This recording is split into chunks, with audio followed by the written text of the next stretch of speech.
Soccer star, allegedly high on drink and drugs, crashes into a car, killing a child.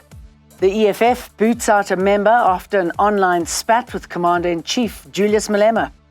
The reclusive state of Eritrea holds its first Miss Universe pageant. Hello, I'm Jane Dutton. This is Eyewitness News. A big day in the courts today. The Limpopo policewoman accused of killing 6 people for their insurance money has pleaded not guilty. Rachel Kutumela has confessed to taking out several policies for 3 of the deceased. She was testifying in the Limpopo Magistrates Court. And the man who boasted about funding former President Jacob Zuma has opted not to apply for bail.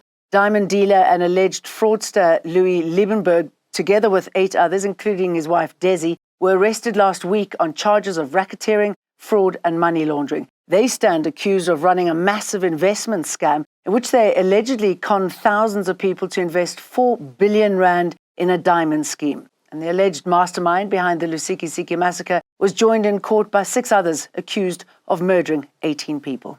A sekhu-khune United football star linked to the death of a 9-year-old in a hit-and-run incident turned himself in yesterday after police launched a manhunt. A video captures the athlete's luxury car colliding with another, resulting in the death of the child and injuring another 13-year-old. The Kuruleni Metro Police say they discovered alcohol in the car and other drugs and have opened a case of culpable homicide, reckless and negligent driving and fleeing the scene of an accident.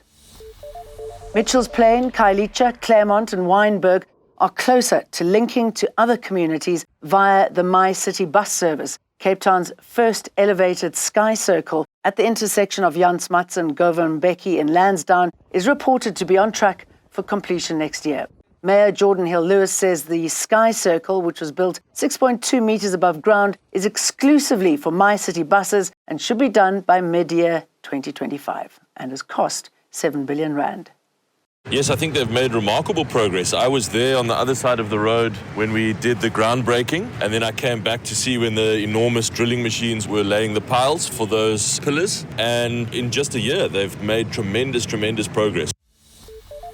The funeral service for 6-year-old Amantle Samane, who was raped and killed, took place in Soweto today. The little girl's body was found last week in the alleged perpetrator's home. Pethe Sara Simayo is accused of luring the child while she was playing with her friends last week. Simayo was arrested for the crime 3 days later. Amantle was a good child who filled the home with laughter. We loved her dearly. Simayo has been charged with kidnapping, rape, murder and violation of the Immigration Act. An EFF student command member in Limpopo has been expelled by the party. Khanki Mphahlele got into an online spat with its president, Julius Malema. In his post on X, Mphahlele accused Malema of trying to, quote, impose Godrich Gadi as the party's deputy president, and that EFF branches prefer Mbuyiseni Ndlozi for the position. Malema responded to Mphahlele saying, quote, try me, boys. The EFF student command says he brought the organization into disrepute by using his social media platforms to publicly defame and insult EFF leaders. Mphahlele says he's being punished for endorsing someone who's not favored by the EFF leadership. And this is the very same war that they started, because they said to us, we must not endorse or lobby on media, but they are doing the same thing. The commander-in-chief is retweeting posters of Godrich Gadi that are posted by the leaders of the party. Nelson Mandela Bay Mayor Gary van Niekerk has resigned. He resigned alongside his deputy Babalwa Lobishe. He is the president of the National Alliance and was the 3rd mayor of the Eastern Cape Metro since the 2021 elections. Johannesburg taxi operators have gathered in the heart of the CBD. They're protesting unpaid compensation after being instructed to stop operations to make way for the Ria via bus service nearly a decade ago. They say they were initially promised compensation of more than 830,000 rand per vehicle to withdraw their services, and say the last payment from the city was in 2016. National Department has continued to pay that money, but that money has never reached the intended recipient.